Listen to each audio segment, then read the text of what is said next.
এবারে আমরা এই খাজা গজা অন্তত 50,000 লোককে এক টুকরো করে হলেও দান করেছি। রথযাত্রায় প্রসাদ বিতরণ বা যত মানুষ এখনো পর্যন্ত আসছে এই খাজা গজা তাদের বিতরণ করছি। হরে কৃষ্ণ। হরে কৃষ্ণ। এখানে আমি প্রায় 1 বাটি ময়দা নিয়েছি, আর তার সাথে সাথে 2 চামচ ডালদা আমি গরম করে এর মধ্যে দিয়ে দিচ্ছি। দেখুন গুঁড়ো করে দেবো।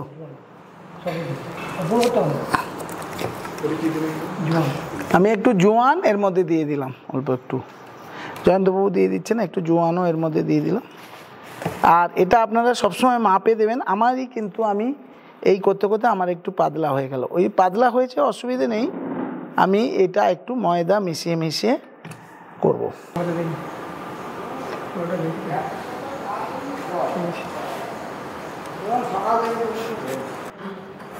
একটু হাতে ঘি নিয়ে এটাকে, একটু হাতে ঘি লাগবে না আপনার,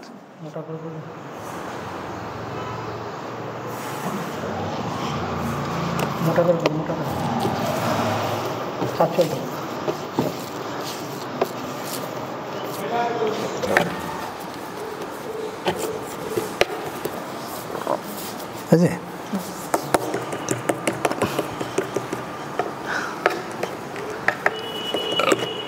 এটা দেখুন আমাকে প্রভু সাহায্য করছে, অনেক মিষ্টি করাচ্ছে। এবার দেখাচ্ছি, দেখুন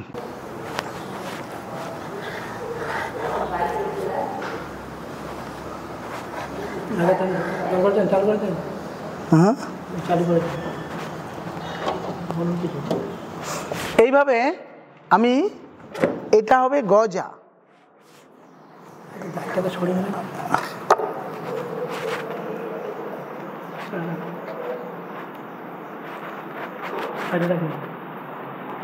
রেখে দিন না।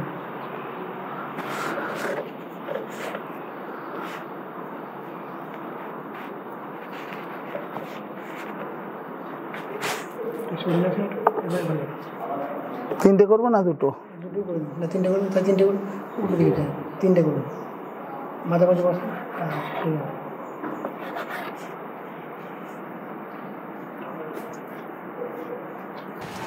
এইভাবে আমি, এগুলো হচ্ছে খাস্তা গজা, জগন্নাথের খাস্তা গজা আমরা করে নিলাম। দেখি তো এখানে আমরা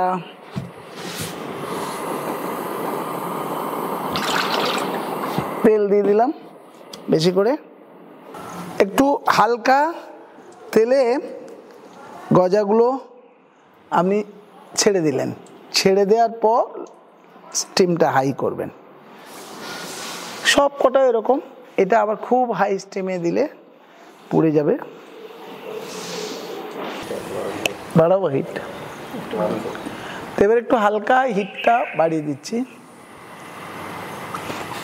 বড় বড় গজা, খাস্তা গজা গালে দিলে মুচমুচ করবে, রসে ভরা, জগন্নাথের অত্যন্ত প্রিয়। আপনারা, আমি আমার মতো সাইজ করলাম। জগন্নাথ দেবের 56 ভোগে প্রতিদিন দেয়া হবে, আর আমরা জগন্নাথের প্রসাদ সমস্ত লোককে ডিস্ট্রিবিউট করব। সেই জন্য আজকে আমরা 1 সপ্তাহ ধরে এটা বানাচ্ছি। 5 কুইন্টাল আটার, ময়দার, বিভিন্ন জিনিস, বেসন, বোঁদে, প্রচুর প্রচুর বানাচ্ছি। এগুলো সব আমরা জগন্নাথের সেবায় লাগাবো, এবং ভক্তরা জগন্নাথের প্রসাদ পেলে অত্যন্ত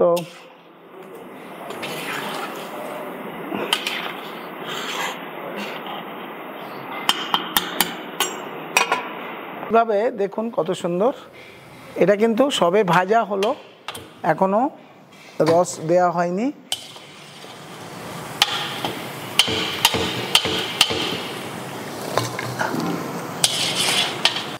হরে কৃষ্ণ। তো আপনারা দেখেছিলেন, আমি আপনাদের রেখে দিয়েছিলাম অনেক ভেজে, সেগুলো রথের সময় বিক্রি করেছি, কিন্তু আপনাদের আর দেখানো হয়নি। তাই আপনাদের দেখানোর জন্য আমি সেই ভিডিওটা আবার কমপ্লিট করছি। দেখুন এই হচ্ছে ভাজা খাজাগুলো রয়ে গেছে, এগুলো আমি রসের মধ্যে দেবো। আমি এখানে 10টা খাজার জন্য এই বাটির 1 বাটি চিনি 2টো স্টেপে দিচ্ছি, একটা স্টেপে দেব না, 2টো স্টেপে এই চিনিটা আমি দিয়ে দেবো।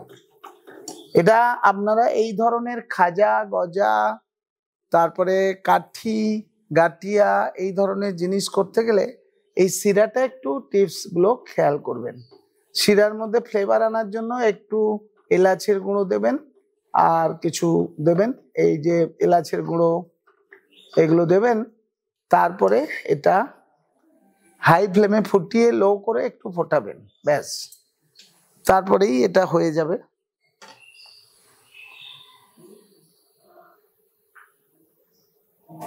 এটা প্রায় আমার রেসিপিটি কমপ্লিট হতে চলেছে। দেখুন এখন দেখুন একদম গুঁড়ি গুঁড়ি এই যে উঠছে, একদম গুঁড়ি গুঁড়ি। আস্তে আস্তে টিপস হচ্ছে আপনি যেমন প্যাটার্নের করবেন সেই প্যাটার্নের। আপনাকে আগের দিন আমি দেখিয়ে দিয়েছিলাম আপনি কিভাবে এগুলো বানাবেন। আমরা বানিয়েছি এইভাবে খাজার কাটিংগুলো আপনি ডালদাতে ভাজবেন। এগুলো ডালদাতে ভাজতে হয়, একদম নরম খাস্তা তুলতুলে জিনিস। এটা 5 মিনিট থেকে 7 মিনিট আপনি শিরাটা তৈরি করে নেবেন। দেখুন শিরাটা, আমার শিরাটা এখন হয়ে গেছে। দেখুন এটা আপনি হাতে নিয়ে দেখবেন হয়ে গেছে, একটু ছিটছিটে ভাব এসেছে। এখন আপনি এর মধ্যে দিয়ে দেবেন ভেজে রাখা গজাগুলো।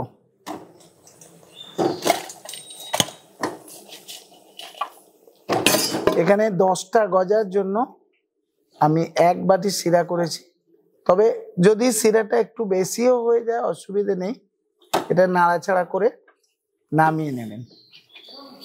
এইভাবে এর রস ঢোকা পর্যন্ত এখনই আপনি এটা বন্ধ করে দিন, গ্যাসটা ফ্লেভারটা অন করে দিন। এইভাবে আপনি আধা ঘন্টা চিনির রস মাখা মাখা করে রাখবেন, তারপরে আপনি উঠে নেবেন এক এক করে। আমার এখানে আধা ঘন্টা হয়ে গেছে, তাই আমি এগুলো উঠিয়ে নিচ্ছি। দেখুন কত সুন্দর লাগছে। দেখুন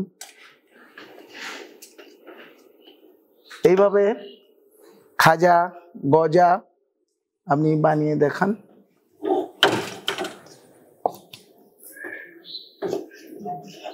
আপনারা অনেকেই আসতে চাইছেন, কিন্তু আমার এখানে এসে পুজোর সময় অনেক লোক ফোন করছেন, কিন্তু তাদের একটু অসুবিধা, আমার এখানে অ্যাটাচ বাথরুম নেই বলে আসতে পারছেন না।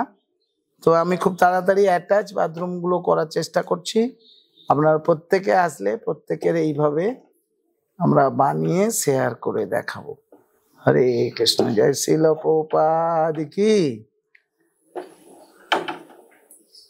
এই হচ্ছে আজকে রেসিপি। দেখুন সুন্দর গজা, আর গজাগুলো নরম তুলতুলে, গালে দিলে মনে হবে আপনি যেন দিলখুশ সোমপাপড়ি খাচ্ছেন। সোমপাপড়ি হার মানে যাবেন।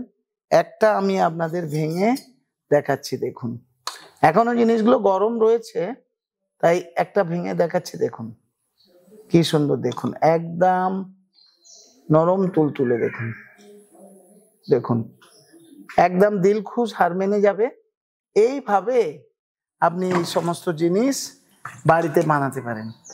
আমি রাধা মদন গোপাল টেম্পলের পক্ষ থেকে সবাইকে আমন্ত্রণ জানাচ্ছি। আমার চ্যানেলটি দেখুন, সাবস্ক্রাইব করুন, শেয়ার করুন।